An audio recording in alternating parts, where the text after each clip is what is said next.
भाई साहब की आज्ञा का पालन करते हुए, और कहते हैं ना कि जब बड़ा कोई आज्ञा देता है तो उनकी आज्ञा का पालन होना चाहिए, और यदि आज्ञा का पालन ना हो सके तो ये हमारे सनातन धर्म में, भारतीय संस्कृति में बहुत बड़ा पाप माना जाता है। तो उनकी आज्ञा का पालन करते हुए, और सबसे पहले तो एक छोटी सी बात बोलूंगा। बाबा गोस्वामी तुलसीदास जी ने रामचरितमानस में लिखा है, इसी राम मैं सब जग जानी, करो प्रणाम जोर जू पानी। तो यहाँ पर जितने भी हमारे सम्मानित साथी उपस्थित हैं, साहित्यकार, कवि, संगीतकार, गीतकार, सभी को मेरा साष्टांग प्रणाम। जय श्री राम, जय मां दुर्गे और जय मां सरस्वती। आज हमारे सनातन धर्म का बड़ा ही पावन और पवित्र त्योहार मां गंगा का आज उद्गम दिवस भी कहा जा सकता है। वहीं पर बाबा गोस्वामी तुलसीदास जी ने मां गंगा की बड़ी सुंदर एक चौपाई लिखी है, जो बाल कांड से निकाली है।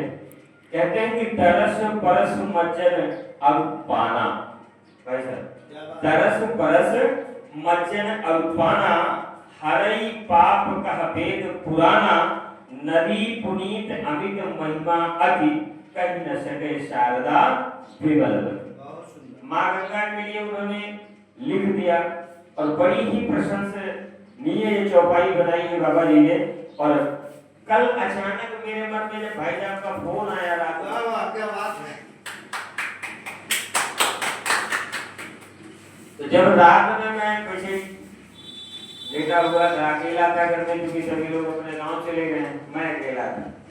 तो भाई साहब का जब फोन आया तो अचानक मेरे मन में ख्याल आ गया कि कल माता जी का, गंगा जी का जन्म दिवस है, उद्गम दिवस है।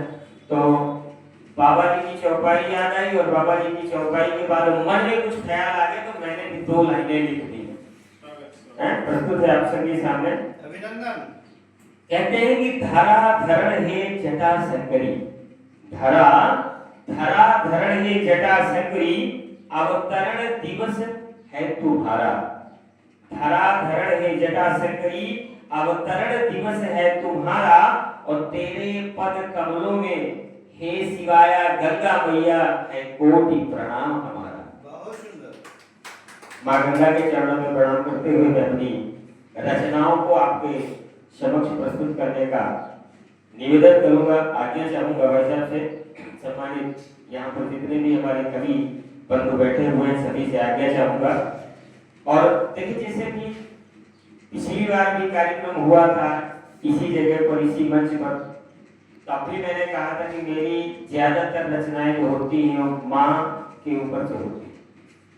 आज भी मैं उन्हीं चरणों को याद करूंगा और छोटी सी बात बोलूंगा, ज्यादा बड़ी बात नहीं है, क्योंकि ना तो मैं बहुत बड़ा लेखक हूँ, ना ही कवि हूँ।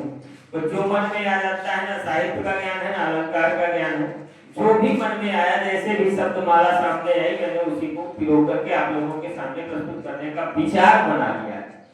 तो आइए, प्रातः की मधुर बेला में, प्रातः की मधुर बेला में नींद से मुझको जगाती थी वो।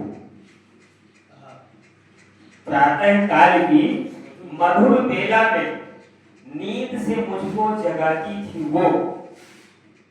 थोड़ा सा शब्दों को समझेंगे भाई साहब।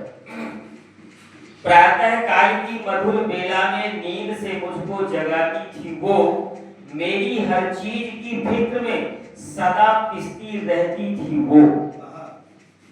शब्द छुपा हुआ है कुछ इसमें, सही है।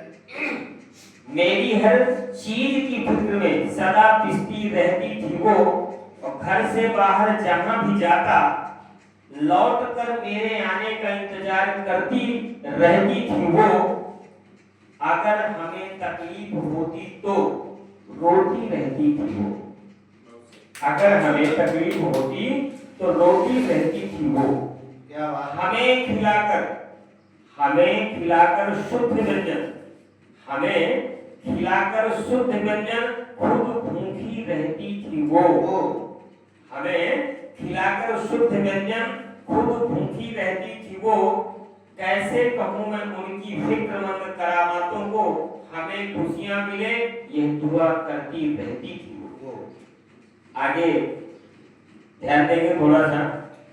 आज वो नहीं है, आज वो नहीं है, पर याद बहुत आती है।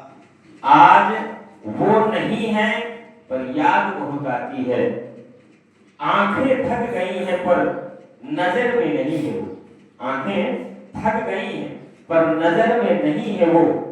मैं जब भी कभी रोता हूँ अपनी परेशानी में, मैं जब भी कभी रोता हूँ अपनी परेशानी में, ऐसा लगता है कि अश्क आंखों के पोंछने आ गई हो, आ गई हो, आ गई। बस इसी के साथ अपनी वाणी को विराम। आगे